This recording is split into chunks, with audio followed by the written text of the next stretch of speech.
West Coast Cookbook and Speakeasy with Chef Justice Putnam. Netrootsradio.com.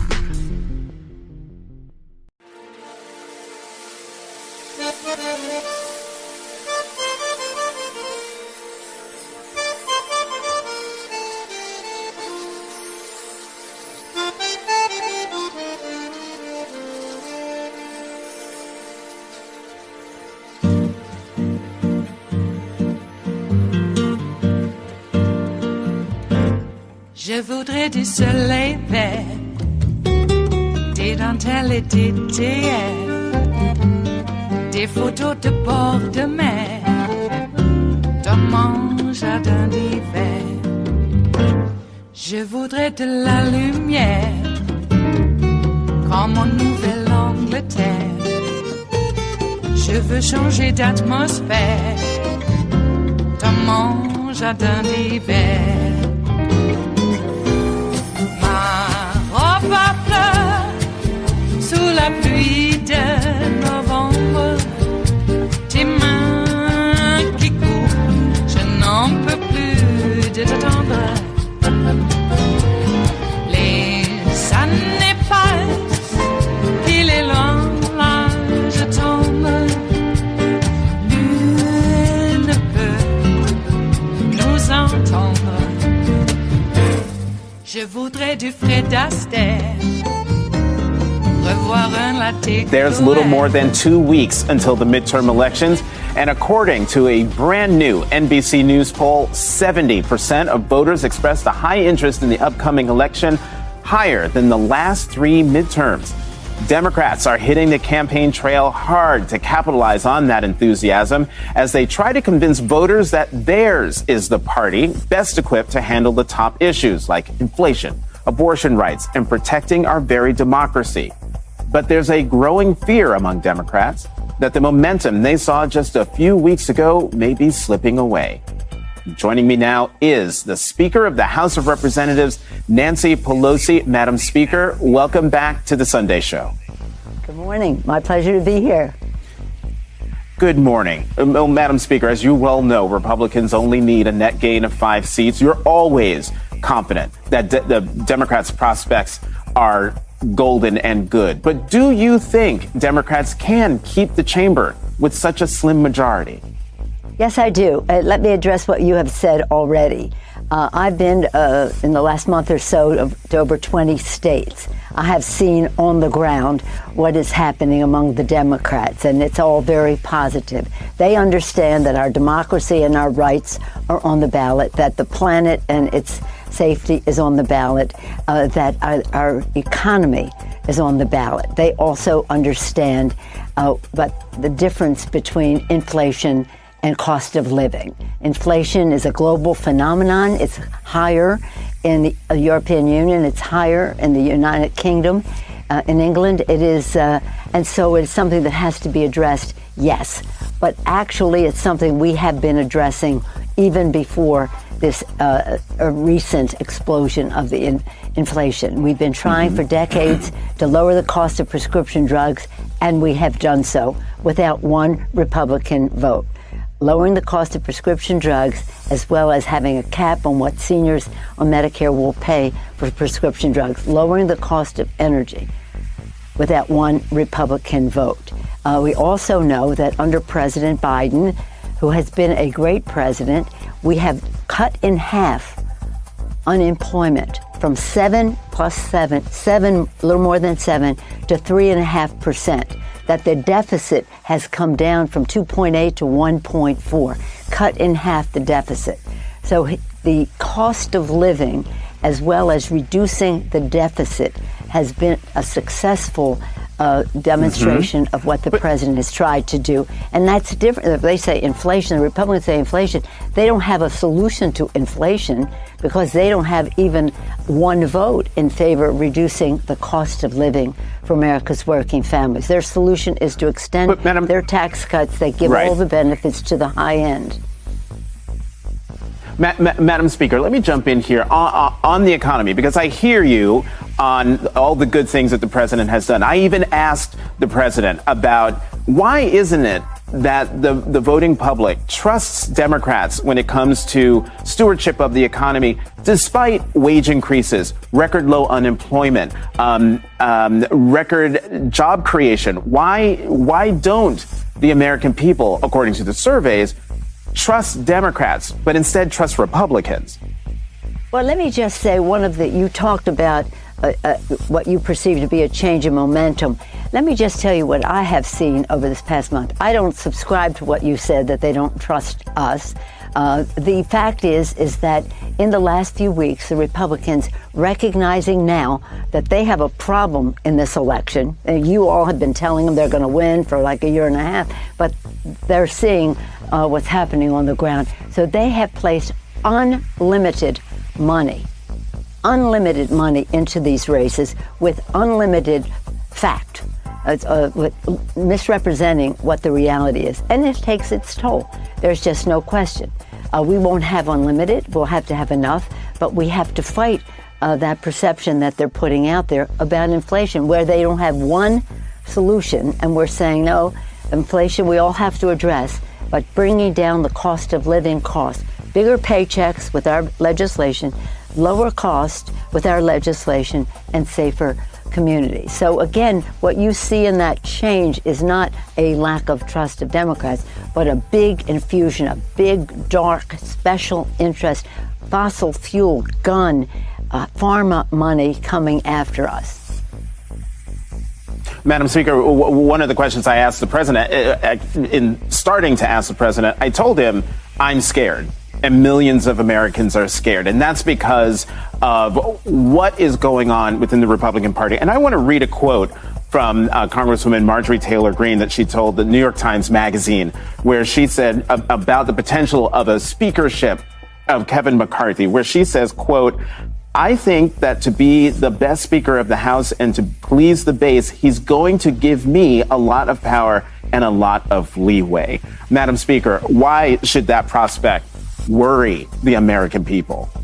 I don't have any time to dwell on our not winning the House. So that is so scary. I agree with you. There's reason to be scared when you hear that. But the fact is that we fully intend to win. We have far superior candidates. Our nominees for challengers, shall we say, and our incumbents are far superior. So they're better candidates, well organized on the ground, owning the ground with our mobilization, clear with our message into these districts. You either want to overturn Social Security and Medicare, or you want to strengthen it. You want to have a national ban on abortion, or you want to respect a woman's right to choose. You want to have a planet that is safe for future generations, even the present, or you want to call it a hoax. Our message are a contrast between the candidates who are on the ballot, having nothing to do with me or the president or anything else. What is the choice that these people have? So our focus is on winning the election. I mean, you hear them saying they're not going to support Ukraine, possibly. We've never said that anybody had a blank check. Ukraine has handled our contribution to their fight for democracy, which is a fight for all of us, with great integrity, with great transparency, with great accountability. So when they say we're not giving a blank check, the inference to be drawn is that perhaps somebody was giving a blank check. No, but be very wary of them walking away from our support for democracy. And I wanted to bring that up because that actually has more salience than anything that what's-her-name might have to say. Right. Let me just get your reaction real quickly. Do you think that comment that was made by House Minority Leader Kevin McCarthy about blank check, is that a disqualifying comment for someone who is third in line to the presidency? Was I not clear? We are going to win this election. So it's not a question. I understand that. Yeah.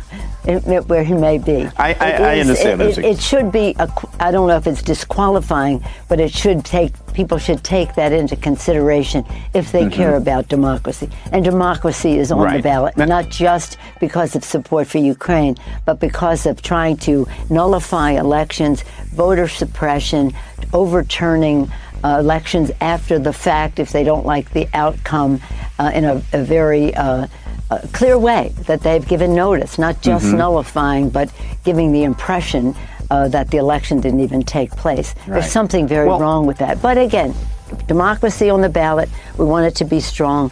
The planet on the ballot, we want it to be safe.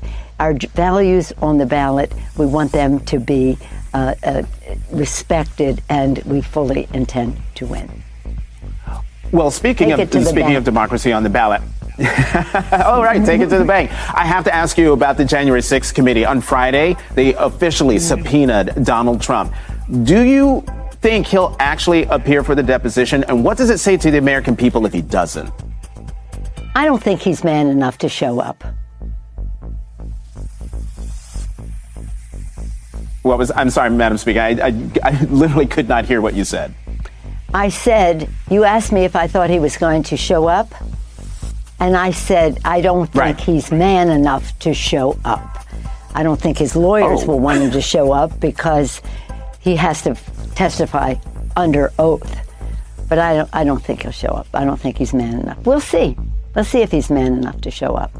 And the public should make a judgment. No one is above the law. If we believe that, then they should make a judgment about how he responds to that request. And if he doesn't respond to that request, what should the American people take from that? I should take that he thinks that he is above the law. Whatever actions the committee may take is up to them. I've kept my distance from their decision making. But whatever they decide will also send a message about his respect. He isn't honoring the oath we take to protect and defend the Constitution of the United States. That's a serious oath that we all take. And clearly, most of us had more respect for the office he held than he had. But why are we talking about him?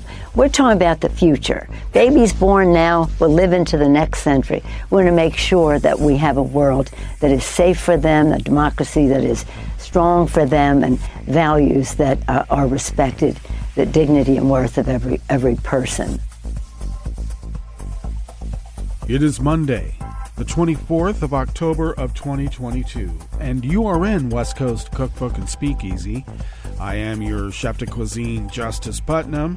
Gunner the English Bulldog is our snoozing sous chef, and our daily special is River City Hash Mondays, and you know why. Because, well, that's just how we do it here at West Coast Cookbook and Speakeasy.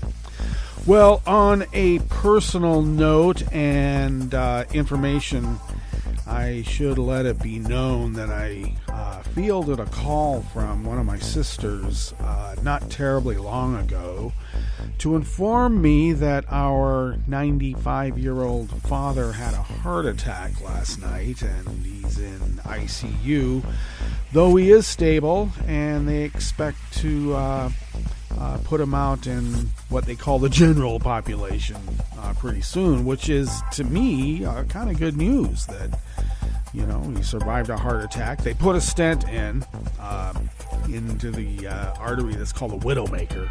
So, good thing. But it's a bit of a concern, and so there may be a trip planned here real soon. Fly down there and then fly back. And we'll see how that goes, and we'll inform you when that will be in the offing.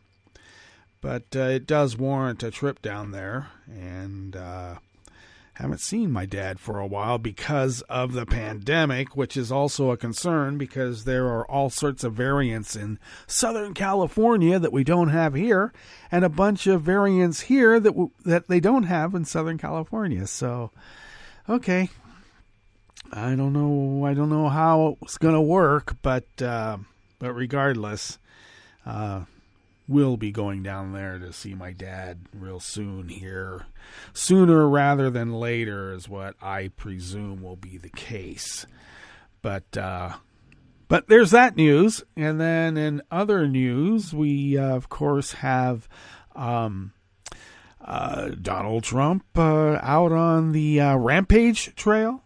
Is that what it's called? A campaign rampage?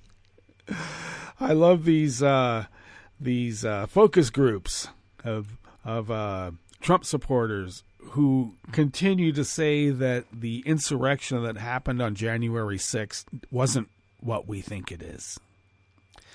It was all done by Democrats and Antifa, and it's Nancy Pelosi's fault, and it's the mayor of D.C.'s fault, and Donald Trump was still speaking when the riot was going on, and it wasn't really a riot, it was a peaceful protest, and it's all there for everybody to see, and of course, the information they're seeing, and you know who that is, Tucker, pretty much minimizes everything, and they have their own leadership, like Kevin McCarthy, who I got to tell you, they don't remember Kevin McCarthy whining and crying like all the rest of the repugs when they realized, oh my God, in the French Revolution they killed the good guys too, and we're the good guys. You look like an aristocracy, you're going to go. They were there to hang Mike Pence. But the only people that were really doing it was Antifa. Okay. So I want to know, in all the history of America, has Antifa ever done any of this? Have they sent armed poll watchers to harass and intimidate? There's one group that has continuously, and it really ratcheted up after the Civil War. They destroyed Reconstruction because they could not stand the idea that a black person might have a position of leadership. Or not even that they actually got to roam around of their own free will. And that sentiment has raised its ugly head once again. Except now, they're wearing jackboots and they're goose-stepping with a stiff-arm salute, laughing at us. You can't do anything. Your puny laws will just be bent so that we can do whatever we want. Just watch. It wasn't Antifa, even though they try to blame everything on George Soros and the Jewish cabal. But it wasn't Antifa that consolidated dark money from rich Nazi industrialists so that they could take over America for a tax break? Okay. Can you tell I'm angry? 2 weeks. We have 2 weeks. And they're going to deny any win that a Democrat gets, and they're going to push their way through. They're going to gum up the works. And then they're going to blame it on Antifa. We had to do it because Antifa was there, and we had to do it before Antifa did. The only people who worry about what Antifa does are fascists by definition. They really want a civil war. And then they'll say it was Antifa's fault. They wouldn't have had to hit us if we didn't make them. That'll be the excuse. Well, I feel a little down because of my dad having his heart attack. So why don't we try to, center ourselves and go with what we curated for you today as we begin West Coast Cookbook and Speakeasy in the Bistro Cafe. And yeah, Nancy put it very succinctly at the top that Trump is not man enough to comply with the January 6th subpoena. She knows how to appeal and trigger his, deepest, darkest recesses. On the rest of the menu, J.D. Vance's firm invested in a food company that is now facing 5 lawsuits, alleging it misled regulators and duped investors. An Oregon constitutional sheriff arrested a U.S. Forest Service burn boss over a prescribed burn near the site of the armed takeover of the Malhuer Wildlife Refuge by white nationalists. Yeah, these constitutional sheriffs up there in Grant County and the other rural counties in eastern Oregon, they're quite a group. And false election claims by MAGA Republicans are overwhelming local efforts to push back. Yeah, flood the zone. After the break, we move to the chef's table, where the world faces the prospect of more tension with China over trade, security, and human rights, as Xi Jinping awarded himself a third 5-year term. And Norway prepares for threats from Russia over its energy infrastructure. All that and more on West Coast Cookbook and Speakeasy. Bon appetit.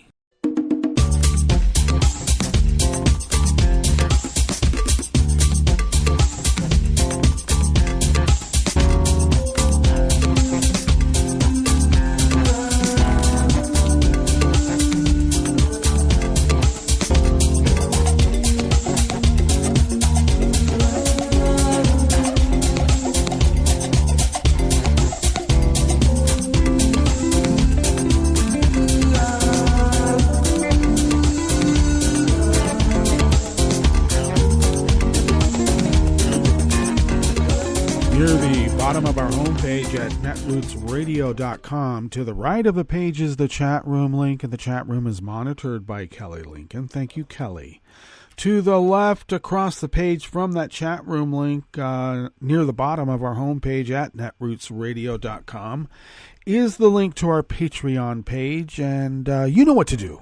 If you could send us what you might spend on an espresso-type coffee drink once a month, that really does help us pay our bills, and you can do so through that Patreon link. So become a recurring Patreon of Netroots Radio and help us fulfill our civic duties as the founders originally intended so many years ago.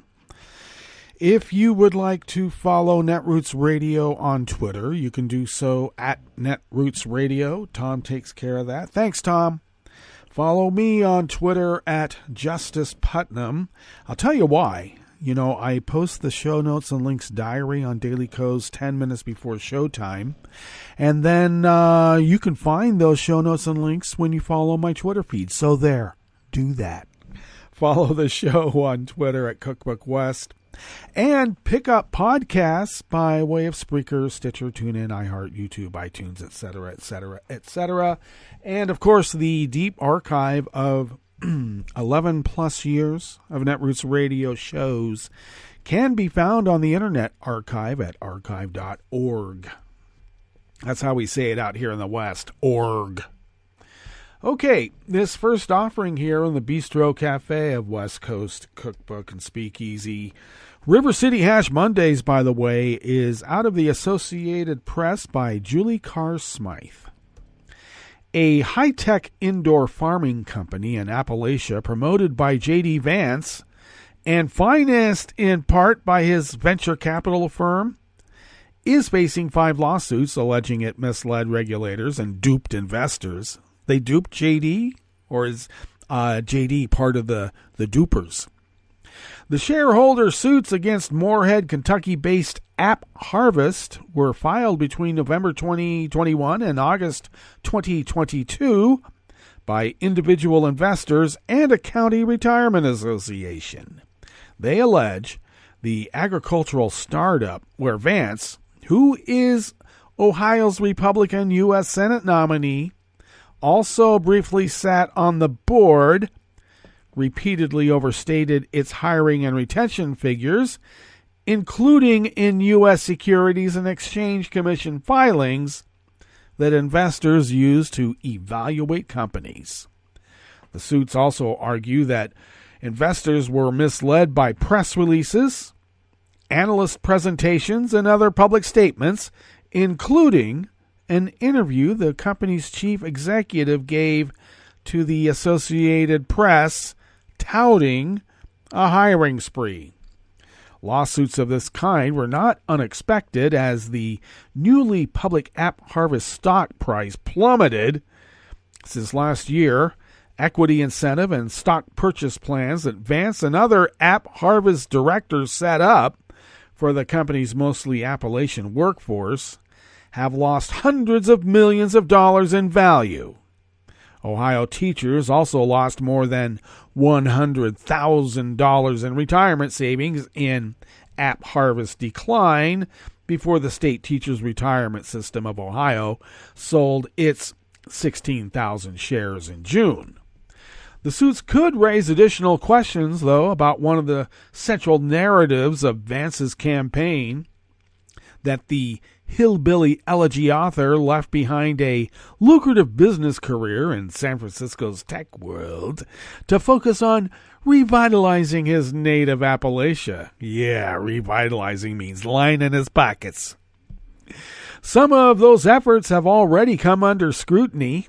In a region that has been devastated by opioid addiction, for instance, he has faced criticism for launching an anti-drug charity that enlisted a doctor with ties to a major pharmaceutical company. You know, the one that's handing out the opioids? Vance's campaign said it was unaware of those ties because they don't know how to do oppo research even on themselves. App Harvest said the lawsuits are baseless. Vance, the Republican nominee for a critical Senate seat in Ohio, is not named in any of the suits. He left App Harvest in April 2021, just ahead of announcing his Senate campaign.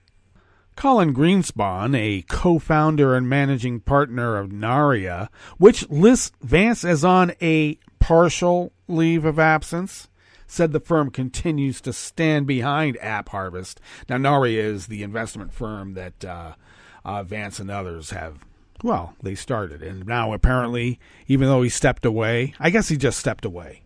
He's partially stepped away. The lawsuits, which allege misstatements going back to 2021, contend the training App Harvest provided to workers was a joke, that its workforce suffered massive attrition, churn, and COVID-19 related absences that negatively affected productivity, and that its first harvest last year was ravaged by operational issues and 50% was wasted. The litigation variously seeks undetermined monetary damages, governance reform, and greater transparency at App Harvest, and in 2 cases, jury trials.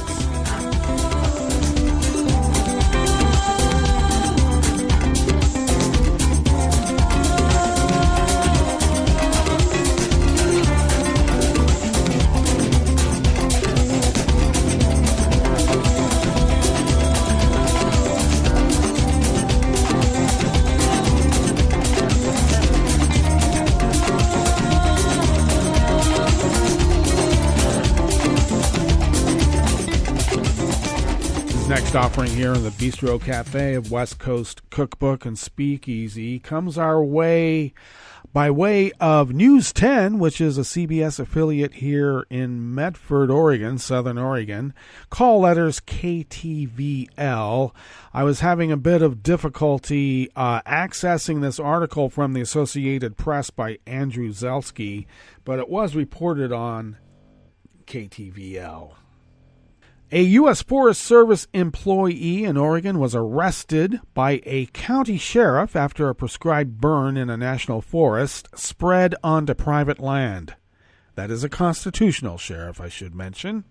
It was the latest episode that underscores tensions simmering in rural conservative eastern Oregon over management of federal lands. That tension exploded into the 2016 takeover by armed right-wing extremists of the Malhuer Wildlife Refuge, 300 miles southeast of Portland. One of the extremist leaders was killed by law enforcement officers at a roadblock. Rick Snodgrass, the U.S. Forest Service burn boss, was arrested on Wednesday and transported to the Grant County Jail, where he was conditionally released. the district attorney, Jim Carpenter, had said in a statement. Carpenter warned that Snodgrass's federal employment, quote, will not protect him if it is determined that he acted recklessly, end quote. That the U.S. Forest Service was engaging in a prescribed burn may actually raise rather than lower the standard to which Snodgrass will be held, the prosecutor said. Prescribed burns are set intentionally and under carefully controlled conditions to clear underbrush, pine needle beds, and other surface fuels that make forests more prone to wildfires. Grant County Sheriff Todd McKinley, constitutional sheriff, by the way, said in a statement that the controlled burn escaped the U.S. Forest Service lands on a hot day and burned about 20 acres of land belonging to Holiday Ranches. McKinley's initial investigation led the sheriff to believe he had probable cause to arrest Snodgrass, who supervised the prescribed burn for reckless burning. This case will be evaluated once the investigation is complete, and if appropriate, Snodgrass will be formally charged. Forest Service spokesman John McMillan called the situation very uncommon, but declined to comment further on the arrest because of the potential of legal proceedings. Snodgrass was conducting an approved prescribed fire operation in the Malhuer National Forest. We're waiting to see if he's going to have to go to court on a criminal offense for reckless burning, McKinley said, so that's why we're not commenting right now. The Wildlife Refuge takeover in adjacent Harney County was mounted by right-wing militants to protest the treatment of ranchers Stephen Hammond and his brother, who were both convicted of arson for setting fire to federal rangeland and sent to prison for mandatory 5-year sentences. Why did they burn the forest? And I should mention it was federal forest land because they poached a bunch of deer. And they were trying to cover up their tracks. And up there is all self-sufficiency. And we're going to take what we want when we want it. And apparently they have the law behind them. Now that led to the armed takeover of the refuge for 41 days. Occupier Lavoy Finicum was shot dead by Oregon State Police. They say he reached for a pistol at a roadblock along a snowy highway. Well, they did more than say that. It was proved in court. And because they had helicopter footage, body cam footage, he grabbed for his gun. Oh, should I also mention the witnesses in the car who also said the same? Trump pardoned the Hammonds in 2018, allowing them to be freed from federal prison, and now the constitutional sheriff is going to get some get back.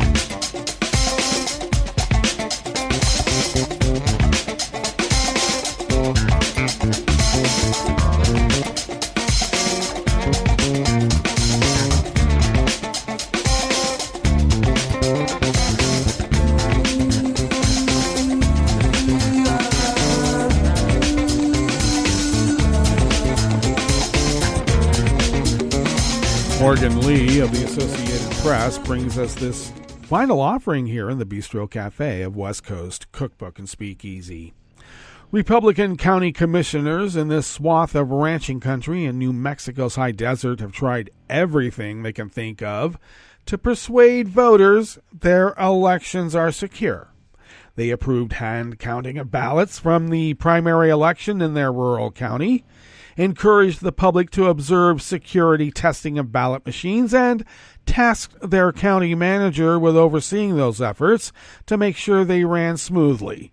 None of that seems enough. Well, when you're destroying democracy, it doesn't matter what anyone does to correct the supposed mistake. it doesn't matter. They're dismantling democracy. Back to the article. Here and elsewhere, Republicans, as well as Democrats, are paying a price for Trump's relentless complaints and false claims that the 2020 election he lost. Many Torrance County voters still don't trust voting machines or election tallies, a conspiracy-fueled lack of faith that persists in rural areas across the U.S. Just weeks before consequential midterm elections, such widespread skepticism suggests that no matter the outcome, many Americans may not accept the results. Why is it this election, this time frame, with this supposed president installed by Russian help? Why is it now? Everything is being thrown up in the air. Well, confidence that vote is accurately counted and tabulated is not there, said Ryan Schwerbach, a grain farmer who is chairman of the 3-member all-Republican Torrance County Board of County Commissioners. After a backlash this summer over the county's certification of its primary results, Schwerbach surveyed county residents who don't attend public meetings. They, too, told him they were not sure they could trust election results. The belief that voting machines are being manipulated to sway the outcome of races is being promoted by Trump and his allies, many of whom have been spreading conspiracy theories throughout the country for nearly 2 years. I should mention that who was around in 2016 when Malhuer was taken over by white supremacists and the Bundys? I'm just saying. The messages have penetrated deeply into the Republican Party, despite no evidence of manipulation or widespread fraud in the 2020 presidential election. That finding has been supported by multiple reviews in battleground states, by justices who have rejected dozens of court cases, I should mention 64 court cases, by Trump's own Department of Justice, and top officials in his own administration. The distrust erupted in Torrance County earlier this year as commissioners were set to certify the results from the state's June 7 primary. Torrance was among a handful of rural New Mexico counties that considered delaying certification as crowds gave voice to conspiracy theories surrounding voting equipment. Angry residents denounced the results and the commissioner's certification at a meeting. A vote taken after the county elections clerk reported that the local election was secure and accurate. Those in the audience hurled insults at the commissioners, calling them cowards, traitors, and rubber stamp puppets. The commissioners responded to the vitriol by taking several unprecedented steps in an attempt to restore trust in vote and ballot counting. Now, once again, I got to tell you, you don't negotiate with fascists, because this is what this all is about. It is a dyed-in-the-wool fascist takeover of the United States of America. This is not dissimilar to what the fascists did in Italy and also Nazi Germany. Let us not forget. And with that stated, you can read the rest of the article by going to the show notes and links diary that I have on Daily Codes, and you can find that by following me on Twitter at Justice Putnam. So why don't we now go to our break, and when we get back from that break, we will go through weather from around the world, and we will finish up with the stories that we have curated for you today. You are listening to West Coast Cookbook and Speakeasy, and we will be right back. You are listening to netrootsradio.com. Please hang up and try again.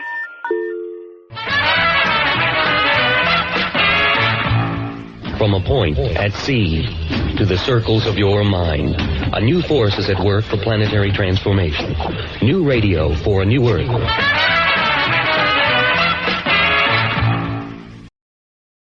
This is Take Two Movie Review. I'm Clinton Johnston. This week, their oddness 'tis of thee. Amsterdam, written and directed by David O. Russell, is not afraid to openly fly its flags. It presents the yin-yang between disfigurement and beauty. It celebrates the relationships we choose over those we're arranged in. It asserts that performing music together cements us both personally and socially. It gives us instances of eyes and acts of seeing to underscore the need to be focused enough to reveal that which is trying to hide. Most importantly, it looks at how we must build bonds of love, even through sacrifice, because when we don't, we open room for other forces. Most dangerously, tribalism, authority, and greed, which can tear us both apart and from each other, destroying our lives, our liberty, and our pursuit of happiness. And these motifs and themes make a good story to tell right now, but Amsterdam is not an easy movie to watch, and I think that's intentional. I think Russell and crew want us to work for it. For instance, he and Oscar-winning cinematographer Emmanuel Lubezki shoot so many shots markedly from above and below that we can't forget that we're looking. Also, our dynamic duo and first-time feature art director Daniel Osborne construct numerous carefully composed shots so beautiful they distract. And then they move the camera, again denying us passive admiration. Sometimes the camera just flies, and where that can suggest we all need to see things from a different perspective, here, I think, it's more that we need to remember that others can have skewed views of our shared situations. There are also some bold narrative choices, like a first-act flashback that feels really long, but we need its info, and I don't see a better choice. Second example, the film is narrated by a single character, except for this one point, because the moment for these other two is so strong, they break into narrational space. I get that, but it's still odd. And I think that's my takeaway from Amsterdam. I think I get it, I liked what I got, but it's still odd. No, odd's not bad. This has been Take Two Movie Review. I'm Clinton Johnston. Catch up with us at take2moviereview.com and feed us back on our channel on YouTube.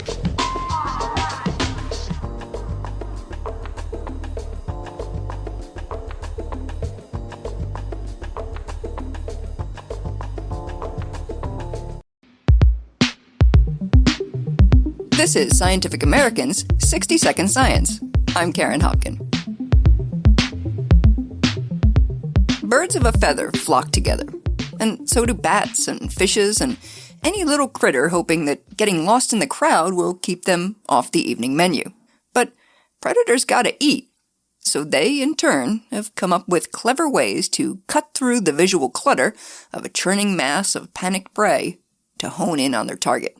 For hawks who forage in massive swarms of bats, the trick, it seems, is to just dive in and grab whatever hapless flyer happens to share your trajectory.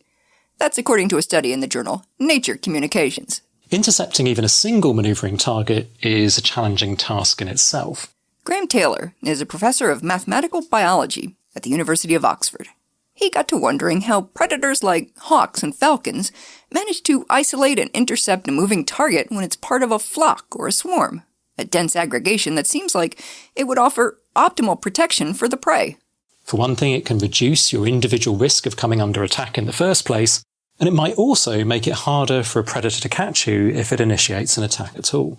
That's thanks to the so-called confusion effect, which is the idea that the presence of multiple similar targets makes it harder for a predator to single out and track any one individual. But are swarms as confusing to a hawk as they might seem to you or me? To find out, Taylor teamed up with Laura Klepper, a bat biologist at St. Mary's College in Indiana, and headed to New Mexico. It's a very remote location in the Chihuahuan Desert where there's a bat cave from which every evening close on 1 million Mexican free-tailed bats emerge. And waiting for the bats as they emerge in this huge stream that pours out of the cave are a number of Swainson's hawks, which plunge into the swarm and try and grab bats from it. So Taylor and his team positioned video cameras strategically around the cave and found that, from the bat's point of view, swarming did indeed reduce a given individual's risk of being nabbed. But what we also found was that the hawks were no less successful at catching bats that were flying in the swarm than they were at catching lone bats. And that suggests that the hawks are not suffering from any kind of confusion effect. But how do the hawks avoid getting visually disoriented when they're trying to snag a single bat from a sea of erratically flapping wings? To find out, the researchers compared the trajectories of both predator and prey. And they saw that attacking a swarm requires a different strategy than stalking an isolated individual. Now, if you analyse the way in which a hawk chases after a single target, it really closely follows the twists and turns that the target makes as it tries to evade the hawk. But not so when you're going for the swarm. Instead, the best model of the data was one that said that the hawk simply turned on a constant radius into the swarm, or perhaps more generally were targeting a fixed point in the swarm. While steering toward this fixed point, the hawk can then reach out with its talons and scoop up any bat that's flying along the same path. And because they share the same trajectory, the bat will look to the hawk like it's not moving at all. The part of the swarm that the hawk is headed for is going to appear effectively stationary compared to the movement of the rest of the swarm. So this provides a mechanism then by which it's possible for the bird plunging into the swarm to be able to identify which bit it's going to hit, but then also to be able to single out a target from in that without having to suffer from the confusion effect. Taylor says the same should hold true for other predators that hunt prey in large flocks or shoals or murmurations.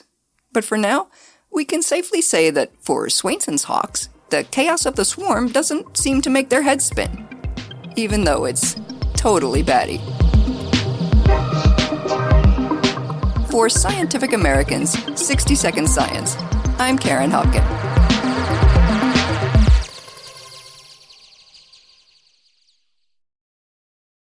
He seems sorry. We very clearly told him not to look up there. I'm honestly impressed that he was able to do it. Right? What, did he balance on that big chair? Yeah, I mean, I guess he'll just know what his gifts are this year. I really thought we had hidden them well. If they can find their presents, they can find a gun. 911, what is your emergency? Every day, 8 kids and teens are unintentionally killed or injured by loaded and unlocked guns. Learn how to make your home safer at endfamilyfire.org. Brought to you by the Ad Council and End Family Fire. This is the story of a very special woman. In a matter of seconds, she turned herself into a great mathematician or an entrepreneur. Her knowledge was limitless and still is. She could also make monsters disappear, especially those that lurked in the shadows under the bed. Once, this woman put back together a teenage girl's broken heart, which had been shattered in 1,000 pieces, just by giving her a bear hug. She masqueraded as a regular person at work, but as a superhero at home. Everyone knows her as Gabriella. I still call her Mom. Your hero needs you now, and AARP is here to help. Find the care guides you need to help, complete with tips and resources at aarp.org/caregiving. A public service announcement brought to you by AARP and the Ad Council. Hi, I'm Tom Hartman, and since you're listening to netrootsradio.com, show your progressive side and go to the donate button on the bottom of the homepage. It's progressives like you who power Netroots Radio and keep the progressive message beaming everywhere 24 hours a day. Just go to our donate button at the bottom of netrootsradio.com. Thank you for keeping progressive radio at full power.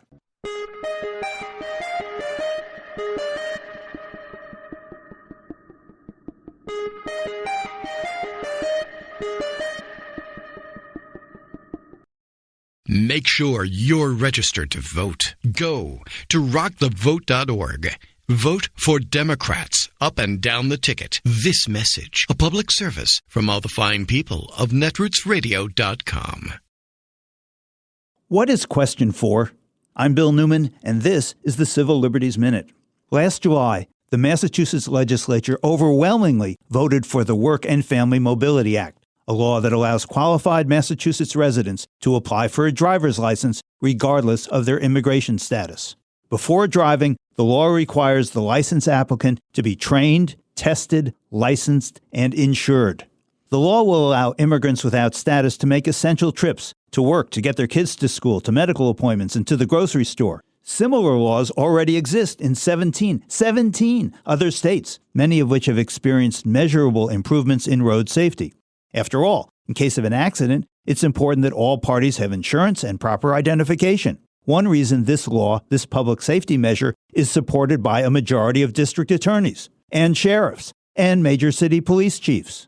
But after the law passed, an opposition group gathered enough signatures to put the issue on the ballot this November. The fourth question on the ballot is, should the law be retained? Please don't be confused by the wording of Question 4. Voting yes will keep the law in place. And remember to turn the ballot to the back. That's where Question 4 is printed. That's where you can vote in favor of both human rights and public safety by voting yes on Question 4. The Civil Liberties Minute is made possible by the ACLU, because freedom can't protect itself. I'm Rick Smith, and this is Labor History in 2.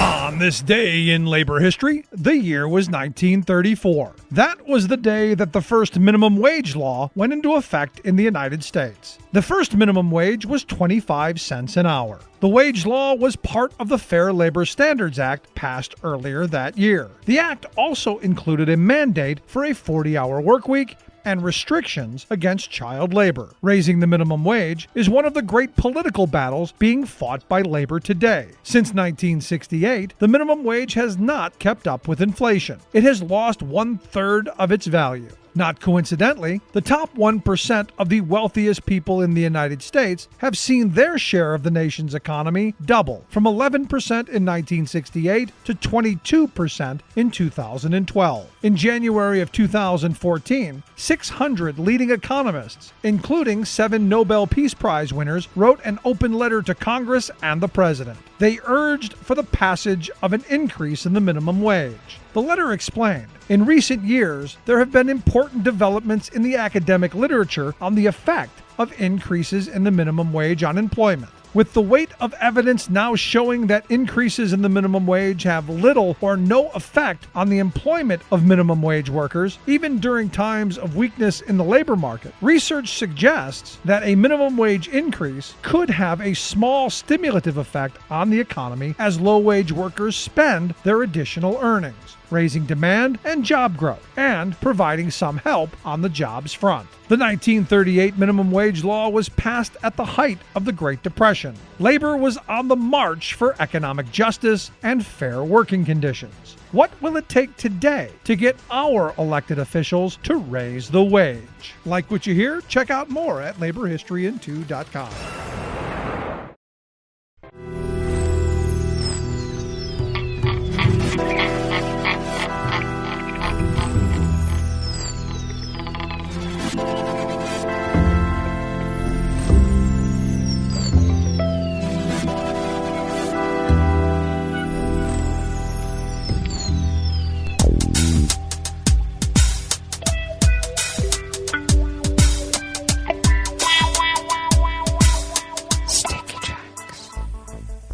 Thank you for accompanying us here to the chef's table at West Coast Cookbook and Speakeasy River City Hash Mondays.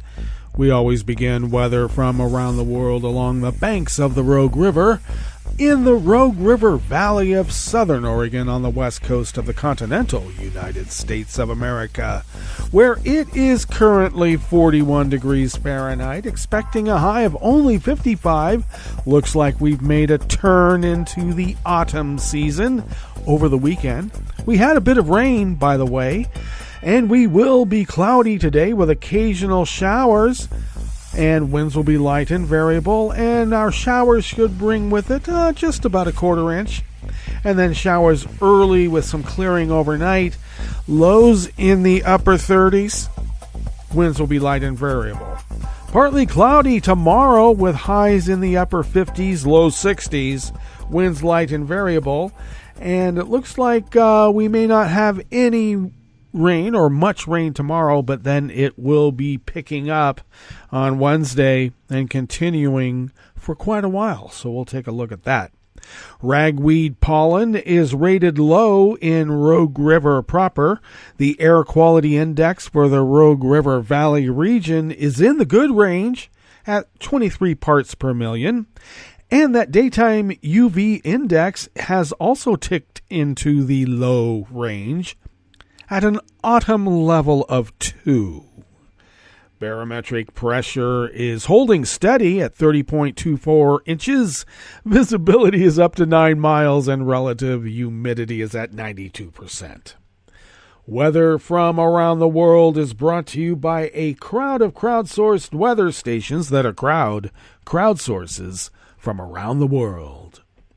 London is 63 and partly cloudy, with a fully named prime minister, by the way.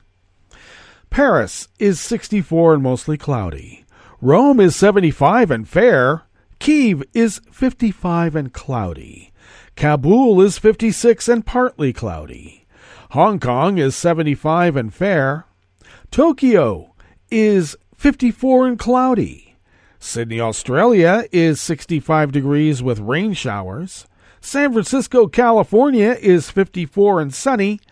And New York, New York is 58 degrees Fahrenheit and cloudy. And that is weather from around the world, brought to you by a crowd of crowdsourced weather stations that a crowd crowdsources from around the world.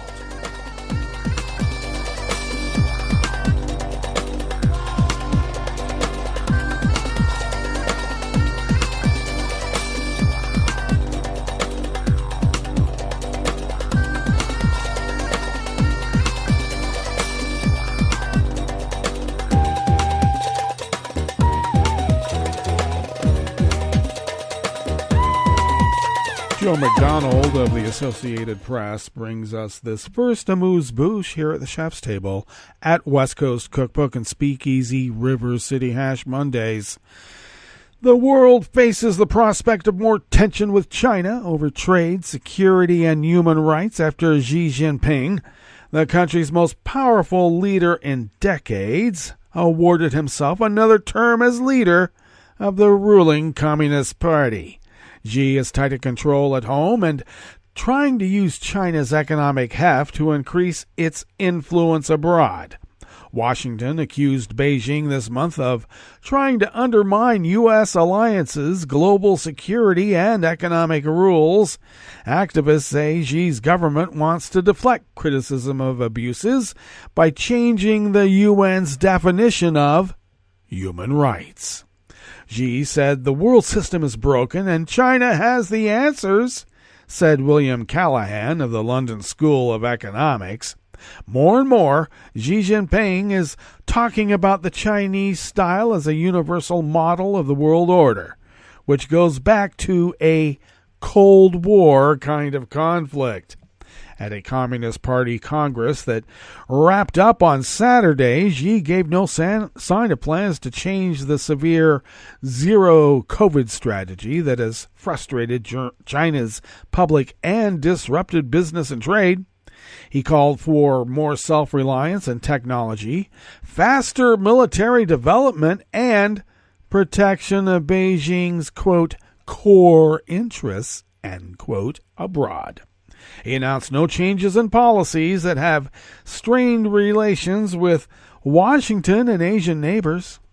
On Sunday, Xi was awarded a third 5-year term as party leader in a break with tradition that called for him to step down after 10 years. The party named a 7-member ruling standing committee of Xi and his allies, which gives him a free hand to carry out his plans.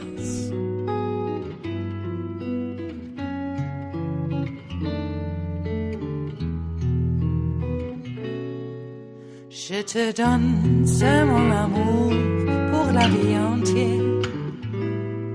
La promesse de me trouver à tes genoux. Aussitôt que tu m'appelles, rester toujours fidèle. C'est tout, c'est tout. Je te donne tous mes printemps, mes étés de mer. Mes automnes, quand les feuilles tombent partout. Si ce n'est pas une bonne affaire, je te donne tous mes hivers. Mark Lewis of the Associated Press brings us this final amuse-bouche here at the Chef's Table at West Coast Cookbook and Speakeasy. Norwegian oil and gas workers normally don't see anything more threatening than North Sea waves crashing against the steel legs of their offshore platforms. But lately, they have noticed a more troubling sight: unidentified drones buzzing in the skies overhead. With Norway replacing Russia as Europe's main source of natural gas, military experts suspect the unmanned aircraft are Moscow's doings. They list espionage, sabotage, and intimidation as possible motives for the drone flights. The Norwegian government has sent warships, Coast Guard vessels, and fighter jets to patrol around the offshore facilities. Norway's National Guard stationed soldiers around onshore refineries that also were buzzed by drones. Prime Minister Jonas Gahr Støre has invited the navies of NATO allies Britain, France, and Germany to help address what could be more than a Norwegian problem. Precious little of the offshore oil that provides vast income for Norway is used by the country's 5.4 million inhabitants. Instead, it powers much of Europe. Natural gas is another commodity of continental significance. Well, that brings us to the end of our broadcast period for the day, but you do know Netroots Radio broadcasts on, and we will meet up here tomorrow for Tarrytown Chowder Tuesdays. So do stay tuned to Netroots Radio all day and all night for all the breaking news as it breaks, and we will meet up here tomorrow, right here in West Coast Cookbook and Speakeasy. Bon appetit.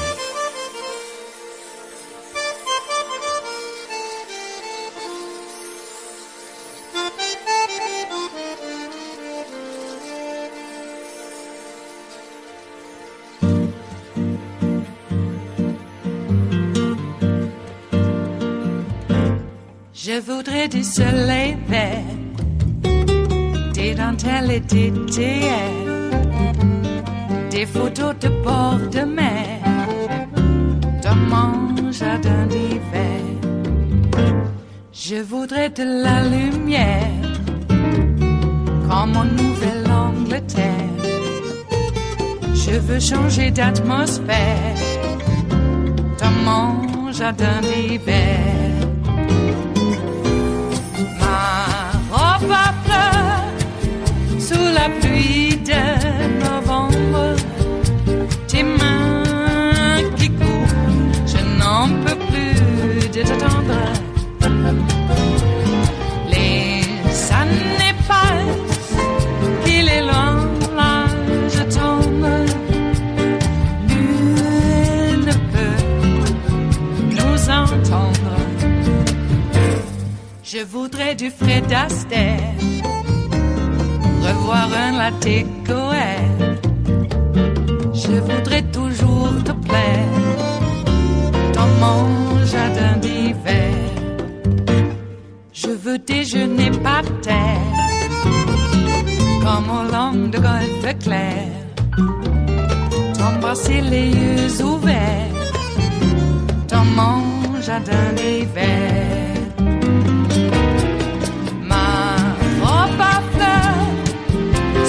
Pluie de novembre, tes mains qui courent, je n'en peux plus de t'attendre. Les années passent, il est loin, là je tombe. Nul ne peut nous entendre. Ba-da-da-dum-di-da-dum. Ba-da-da-dum-di-da-dum. Ba-da-da-dum-di-da-dum. Dans mon jardin d'hiver. Ba-da-da-dum-di-da-dum. Ba-da-da-dum-di-da-dum. Ba-da-da-dum-di-da-dum. Dans mon jardin d'hiver. Dans mon jardin d'hiver. Dans mon jardin d'hiver.